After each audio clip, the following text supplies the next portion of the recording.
دلوی زمکی آسمانونا شنا سندونا جگ جگ غرونا دا خطول استا پیدا دی یا اللہ یا اللہ دا خطول استا پیدا دی یا اللہ یا اللہ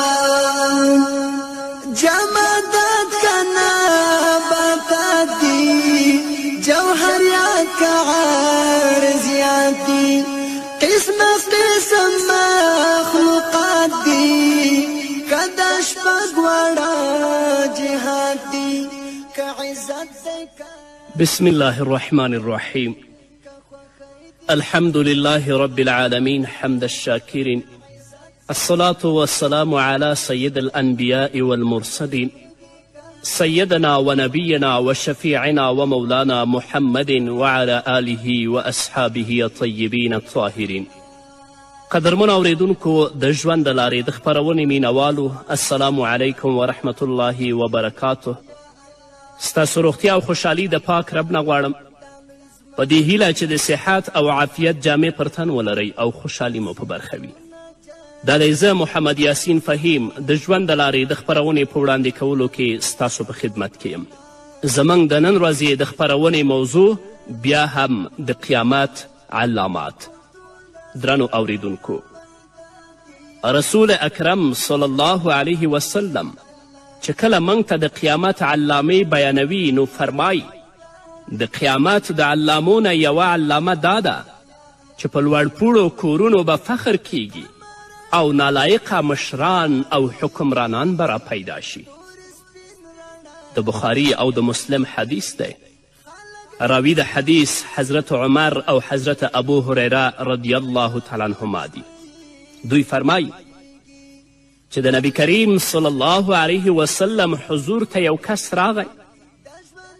د نبی کریم صلی الله علیه وسلم نه یې پوښتنه وکړه ای د الله رسوله قیامت کله دی؟ محمد رسول الله صلی الله علیه وسلم ځواب ورکړه زه او ته په دې معامله کې سره برابر یو.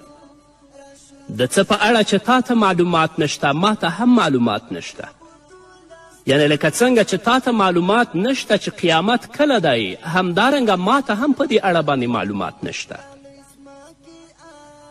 نو هغه سړي بیا نبی کریم صلی الله علیه وسلم ته وویلې کله چې د قیامت په هکله باندې معلومات نه لرې نو ما ته د قیامت علائم او علامات راته ووایه. محمد رسول الله صلی الله علیه وسلم ځواب ورکړه ځینې علامې د قیامت دا دي ښځې به داسې لورګانې وزیږوي چې دوی به په خپلو میندو باندې امرونه کوي. دا حالات درنو اوریدونکو نن موږ او تاسې په خپلو سترګو باندې وینو. داسې خویندې او داسې لورګانې شته دی چې هغوی د خپلو میندو په قدر او په عزت باندې نه پوهیږي بلکه د خپل خوراکي توکي او څکاک لپاره اوبه هم په خپلو میندو باندې راغواړي. ځورول، شکنځل کول، بدې او ردې خو لا تاسو پرېږدئ. نو محمد رسول الله صلی الله علیه وسلم فرمایي د قیامت د علامو نه یوه علامه دا ده چې میندې به داسې لورګانې وزیږوي چې هغوی به په خپلو میندو او په خپلو مورګانو باندې امرونه کوي. دا هغه څه دي چې څوک په دې باندې سترګې نشي پټولی. همدارنګه رسول الله صلی الله علیه وسلم فرمایي بل علامه یې دا ده چې تاسو به داسې حالات وګورئ چې هغه خلک چې پښې لوڅي او بدن لوڅي ول سخت غریب ول. هغوی به په غرونو کې ګډې او بیزې څرولې. هغوی به جګ جګ کورونه جوړ کړي او په خپلو کورونو او بنګلو باندې به بیا فخر کوي. دا هم درنو اوریدونکو هغه څه دي چې نن ورځې موږ او تاسو په خپلو سترګو باندې وینو. هغو کسانو چې څو بیزې او څو ګډې به درلودلې هغه به په غرونو کې څرولې یا به خلکو ته اوبه ورکولې. سخت لاستنګي ول. نن په ښاریو کې دومره جګ جګ کورونه او مارکیټونه جوړ کړي دي چې په هغو باندې فخرونه هم کوي او د خپل ماتحت خلکو ته ډیر په بده سترګه باندې هم ګوري. دا هم هغه واقعیت ده چې په دې باندې څوک سترګې نشي پټولی. دا د حضرت عمر رضی الله تعالی عنه څخه روایت شوی حدیث و او د ابو هریره رضی الله تعالی عنه په روایت کې راځي چې محمد رسول الله صلی الله علیه وسلم وفرمایل کله چې تاسو پښې لوڅي بدن لوڅي کاڼه او ګونګیان خلک د ملک پادشاهان وګورئ نو هغه وخت به تاسو قیامت ته بیخي نږدې یاست. د جګو جګو کورونو جوړونکي او بیا په هغې باندې فخر کوونکي خلک په اوسني وخت کې شته. د داسې اولادونو زیږول چې مور او پلار باندې امرونه کوي په اوسني وخت کې پرته له شکه شتون لري. کم خلک چې شتمن دي هغوی خو لوړې لوړې بنګلې او کورونه جوړوي، مګر کوم خلک چې د نن لري او د سبا نه لري هغوی هم په خپله خیټه او اولاد او ځان باندې ظلم کوي، ځان قرضداره کوي خو د بنګلو جوړولو په فکر کې اخته دي چې په څه ډول هسکې او ښکلې بنګلې جوړې کړي. په کومو ځایونو کې چې د انسان د نورو اوصافو ستاینه او صفت کیږي هلته د هغه انسان ستاینه هم کیږي څوک چې د عمده کور، ښکلې حجرې، د ښکلي موټر او د ښکلي بنګلې خاوند وي. که څه هم پښې لوڅي او بدن لوڅي خلک به یا تر اوسه پادشاهان شوي وي او یا به نه وي، خو په راتلونکي کې به ضرور داسې خلک هم راشي ځکه چې رسول اکرم صلی الله علیه وسلم پیشګویي او وړاندوینه کړې ده. ولې داسې خلک ضرور شته کومو ته چې ګونګیان او کاڼه ویل سمه خبره ده، ځکه دوی نه د حق ویلو قابلیت لري او نه د حق اوریدلو صلاحیت لري. داسې خلکو ته چې موږ او تاسو ګونګیان ونه وایو نو څه به ورته وایو چې نه د حق ویلو قابلیت لري او نه د حق د اوریدلو قابلیت لري. سره له دې چې د دوی پر خلاف په رسنیو کې پراخه مضامین خپریږي تر څو دوی لارې ته راشي او د خپل فساد او د خپل منکراتو ته متوجه شي. مګر که والی دی، که وزیر دی، که رئیس دی، که قاضي دی، د دې خلکو په خبرو باندې بلکل غوږ هم نه خوځوي او نه ورته څه اهمیت ورکوي. دغه خبیث خلک بیا په سټیج او په دریز باندې ودرېږي، په جوړو شوو غونډو کې دومره پاک او صریح دروغ وایي چې د رسنیو کارکوونکي د دوی د دروغو د خپرولو څخه په تنګ راځي. دوی دومره نااهله دي چې د لکونو روپو دنده ورته ورکول کیږي، په اخیستلو کې هیڅ دریغ نه کوي او د زړه له مینې او علاقې څخه یې اخلي، مګر د دغې دندې د پرمخ وړلو هیڅ وړتیا نه لري او نه یې پرمخ وړی شي. په بخاري کې راځي چې یو اعرابي او یو بانډچي د محمد رسول الله صلی الله علیه وسلم په وړاندې حاضر شو او ویلې د الله رسوله قیامت به کله راځي؟ رسول الله صلی الله علیه وسلم ځواب ورکړ کله چې امانت خیانت شو نو د قیامت انتظار کوه. هغه بانډچي یو ځل بیا وپوښتل امانت څه ډول خیانت کیږي؟ رسول الله صلی الله علیه وسلم ځواب ورکړ کله چې دندې نااهلو او ناوړو خلکو ته وسپارل شي لکه قیادت، صدارت، حکومت، وزارت، تدریس، امامت او خطابت او داسې نور. نو په دې وخت کې بیا تاسو د قیامت انتظار کوئ. د نبی کریم صلی الله علیه وسلم د دې مبارک کلام څخه دا راڅرګنده شوه چې د نالایقو حکمرانانو څخه پرته به په دندو ګمارل شوي نور خلک به هم نااهله وي. لکه څنګه چې نن سبا موږ او تاسې په موجوده حال کې ګورو ملحد، فاسق، فاجر، بخیل، بدکاره او بد اخلاقه خلک د لوړو لوړو څوکیو په دندو ګمارل شوي دي. دا هغه څه دي چې په دې باندې څوک سترګې نشي پټولی او په خپلو سترګو یې موږ او تاسې وینو. د پارلمان او د ملي شورا غړي اکثره دومره نااهله دي چې د یوې وړې خبرې لپاره په اونیو بحثونه کوي، خو بیا هم یوې ښې پایلې ته نشي رسېدی. هغه خلک هوښیار او معزز ګڼل کیږي چې هغه شتمن وي او هغه مالداره وي، لکن د دې نااهلو فعالیتونه او کړنې ځینې وخت له رسنیو څخه خپریږي، نو خلکو ته معلومات په لاس ورځي چې د ننني عصر د مخورو خلکو بدې کړنې تر کومې درجې پورته شوي دي. په همدې اړه د رسول الله صلی الله علیه وسلم مبارک کلام دی فرمایي لا تقوم الساعة حتى يكون اسعد الناس بالدنیا لکع ابن لکع. قیامت به تر هغه وخته پورې قایم نشي تر څو چې د دنیا ډیره برخه داسې خلکو ته ورنه کول شي چې هغه به پخپله هم دله او د اوس وي او پلار به هم همداسې وي. په دغه وخت کې به څه ناڅه نیک خلک هم موجود وي او ډیر ژر به دنیا ته صادق خلک راشي. د دغه وخت په انسانانو کې د لوړو اخلاقو لرونکي انسانان ډیر کم دي او هغه وخت دی چې په اړه یې د بخاري شریف په روایت کې راغلی دي. رسول الله صلی الله علیه وسلم فرمایي یذهب الصالحون الاول فالاول ویبقي حفالة كحفالة الشعير او التمر لا یبالیهم الله بالة.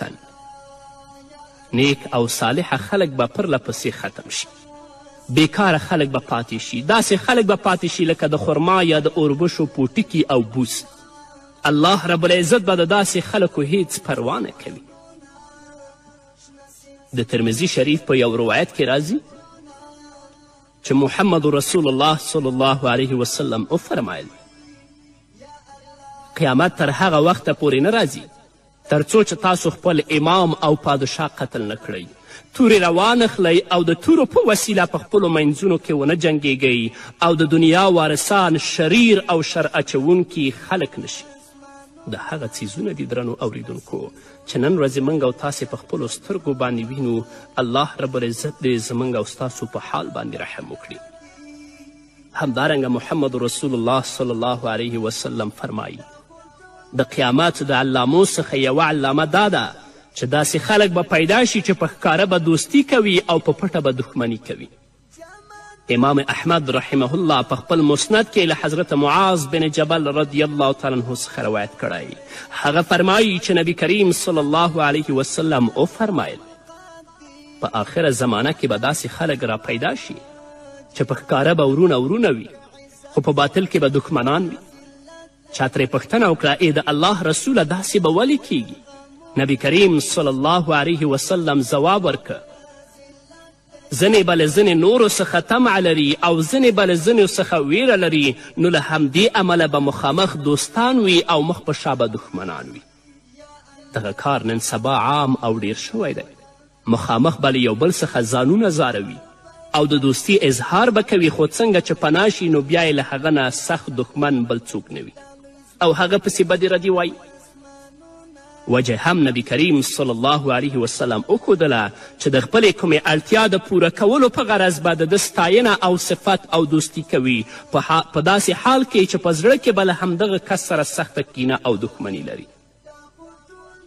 د دغه ناوړه حرکت دوهم سبب یې داسې وښود چې د ویرې له امله به د هغه ستاینه کوي، د هغه د اقتدار او وحشت له امله به د هغه ستاینه او دوستي کوي په داسې حال کې چې زړه یې د همدغه انسان له بدیو او کینې نه ډک دی او همدغه انسان ته به په سینه کې اور بل وي. دا محمد رسول الله صلی الله علیه وسلم د نن نه 1400 کاله مخکې موږ ته ویلي دي او د هغه څه دي چې نن ورځې موږ او تاسې په خپلو سترګو باندې وینو. الله رب العزت دې موږ ته د نیکو اعمالو توفیق راکړي، هغه اعمال چې د الله رب العزت او د محمد رسول الله صلی الله علیه وسلم د رضا او د خوښۍ سبب ګرځي او د دې آخر زمان د فتنو نه دې الله رب العزت موږ او تاسې په خپل حفظ و امان کې وساتي. په همدې هیله درنو اوریدونکو نور به واورو خو د یوې دمې نه وروسته. د لوی ځمکې اسمانونه شنه سیندونه جګ غرونه دا خو ټول د ستا پیدا دي یا الله یا الله، دا خو ټول د ستا پیدا دي یا الله یا الله.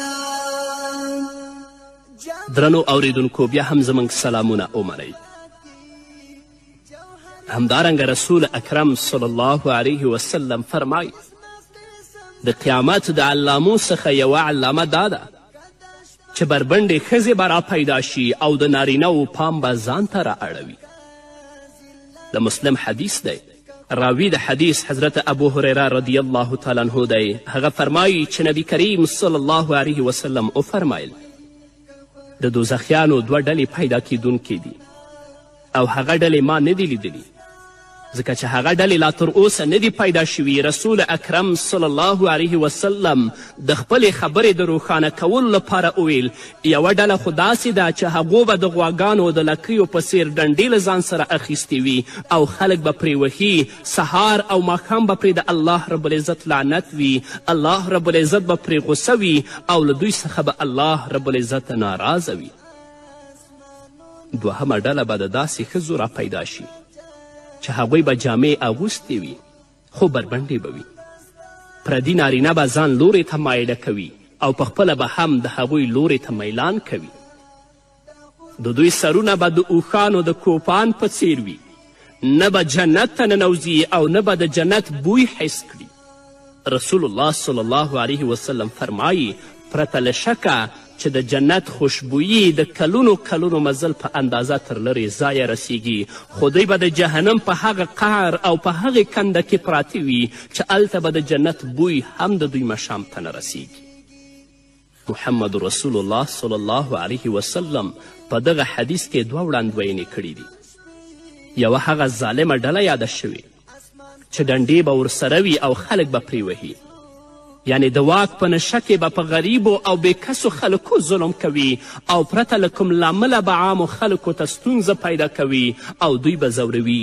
دا هغه څه دي چې نن ورځې موږ او تاسې په خپلو سترګو باندې وینو.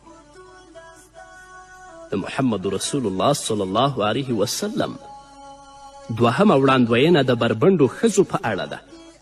مطلب دا چې په راتلونکې زمانه کې به داسې ښځې پیدا شي سره له دې چې جامې به یې اغوستې وي مګر بیا به هم بربنډې وي، یعنی دومره باریکه او نازکه جامې به اغوندي چې د دوی بدن به پکې نه پټیږي او نه به پکې پرده کیږي. یا په بله معنا چې جامې به باریکه نه وي مګر دومره چسپې او جوختې او تنګې جامې به یې اغوستې وي چې د هغوی د بدن غړي د هغه نه ښکاري. د دې جامو اغوستل او نه اغوستل یوه معنا لري. نن سبا خو د جوختو او تنګو جامو سره سره د بدن همرنګه او غنمرنګه جامې هم د فیشن یوه برخه جوړه شوې چې حتی د دې جامو او د وجود د پوستکي د رنګ تشخیص او تفکیک هم نه کیږي. محمد رسول الله صلی الله علیه وسلم فرمایي چې دا ښځې ولې داسې جامې اغوندي؟ د دې لپاره چې دوی خپله هم فساد ته میلان وکړي او خلک هم فساد طرف ته متوجه کړي. رسول الله فرمایي چې د دوی ځای جهنم دی، د جنت بوی به هم د دې و پوزو ته ونه رسیږي. خویندو او میندو د الله نه وویرېږئ، جامې هم سمې کړئ. رسول الله صلی الله علیه وسلم فرمایي چې ښځې به پردي نارینه ځان پلو ته مایله کړي، یعنی داسې جامې به واغوندي چې د سړیو زړه راښکون ورسره پیدا شي.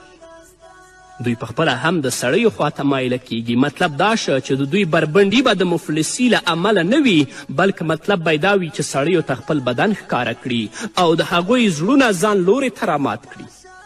او دا ښځې به د نارینهو د زړونو د ځان لورې راماتولو لپاره 2مه طریقه داسې وکاروي چې دوی به د خپلو سرونو څخه پوړنی لرې کړي، ویښته به خوشې کړي او پر مخ به یې دانه دانه راپرېږدي.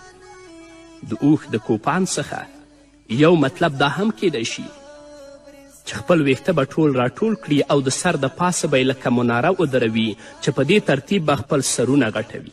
د داسې ښځو په اړه محمد رسول الله صلی الله علیه وسلم فرمایي دا ښځې به نه یوازې دا چې جنت ته به نه داخلیږي بلکې د جنت بوی هم د هغوی پوزو ته نه رسیږي. د جنت بوی 1500 کاله لرې مزل چې وي د انسان پوزې ته رسیږي، اما دوی به هغه ځای کې پرتې وي چې هلته به د جنت بوی هم د دوی پوزو ته نه رسیږي. نو خویندو د الله نه وویرېږئ، د دنیا په محدود او په لنډ ژوند باندې مه دوکه کیږئ.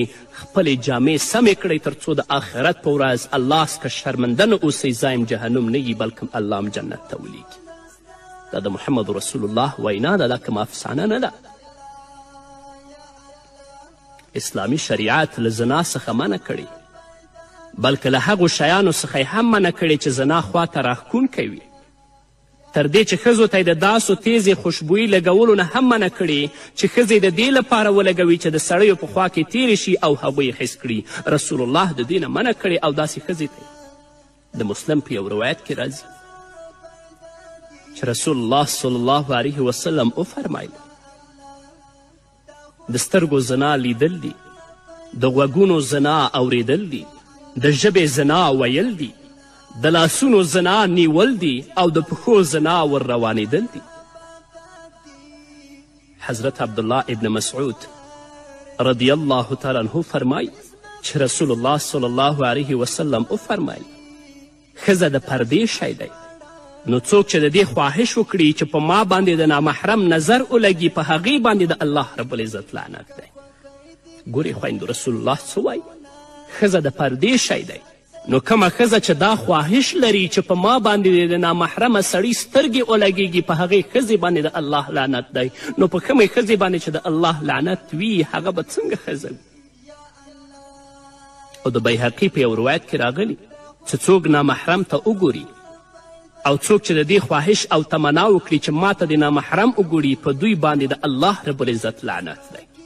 یعنی کومه نارینه چې نامحرمې ښځې ته ګوري په دې نارینه باندې د الله رب العزت لعنت دی، او کومه زنانه چې دا هیله او تمنا لري چې ما ته د نامحرم وګوري او د هغو سترګې دې په ما باندې ولګیږي په دې ښځه باندې هم د الله رب العزت لعنت دی. او امام احمد رحمه الله په خپل مسند کې د حضرت ابو امامه رضی الله تعالی عنه په روایت سره د نبی کریم صلی الله علیه وسلم یو حدیث ذکر کړی. هغه فرمایي چې رسول الله صلی الله علیه وسلم وفرمیل د کوم مسلمان چې بې اختیاره یو ځل د کمې ښځې په حسن سترګې ولګیږي پرته له قصده، خو بیا هغه د خپلې سترګې د الله رب العزت له ویرې نه پټې کړي بیا ورته نه ګوري، نو الله رب العزت به د دې کار په بدل کې دته داسې عبادت ور نصیب کړي چې حلاوت او خوږوالی به محسوس کړي. نن خو اتفاقي ډول باندې پرېږده، په قصدي ډول باندې نامحرمو ته کتل کیږي او د هغو نه خوند اخیستل کیږي. الله رب العزت دې زموږ په حال باندې رحم وکړي. ډېر د فتنو په زمانې کې ژوند کوو. الله رب العزت دې د دې آخر زمان د فتنو نه موږ په خپل حفظ و امان کې وساتي. او خویندو ته بیا هم زما دا توصیه ده چې خپلو جامو ته متوجه شئ، د الله نه وویرېږئ، ځان د جهنم لرګي مه ګرځوئ چې هلته وسوځېږئ، بلکې نیک اعمال ترسره کړئ. هغه جامه واغوندئ چې تاسو ته الله او د الله رسول وایي، تر څو الله څخه په اوچته غاړه باندې ودرېږئ او الله رب العزت مو د بیبیانو سره په جنت کې یو ځای کړي. په همدې هیله درنو اوریدونکو دا وه زموږ د نن ورځې خپرونه چې ستاسو درانه حضور ته وړاندې شوه. تر بلې خپرونې پورې چې زه بیا هم ستاسو درانه حضور ته راځم، تاسو ټول په لوی الله سپارم. پاتې ژوند مو نیکمرغه، ښاد، بریالي او کامیاب اوسئ. یو غنی کړه بل غریب کړه، یو دښمن او بل حبیب کړه، بے پروا یو پیدا کړه، بل د مرګ ته قریب کړه. حدیری دی پا من جوڑی لانا اخلو عبرتنا، حدیری دی پا من جوڑی لانا اخلو عبرتنا، دا خطو لستا پیدا دی یا اللہ یا اللہ. دالو ازما کی آسمانونا شنه سیندونه جګ جګ غرونه، دا خو ټول د ستا پیدا دي یا الله یا الله، دا خو ټول د ستا پیدا دي یا الله یا الله. دنیا دارالامتحان دی، خطا شوی پری انسان دی، سراسر پانی جهان دی، آخر ځای مو قبرستان دی، سراسر پانی جهان دی، آخر ځای مو قبرستان دی. جلالی ځان ته هوسا کړه، په قیامت کې حسابونه، جلالی ځان ته هوسا کړه، په قیامت کې حسابونه، دا خو ټول د ستا پیدا دي یا الله یا الله. دا لوی ځمکې آسمانونه شنا سیندونه جګ غرونه تالوی ځمکې اسمانونه شنا سیندونه جګ غرونه دا خو ټول ستا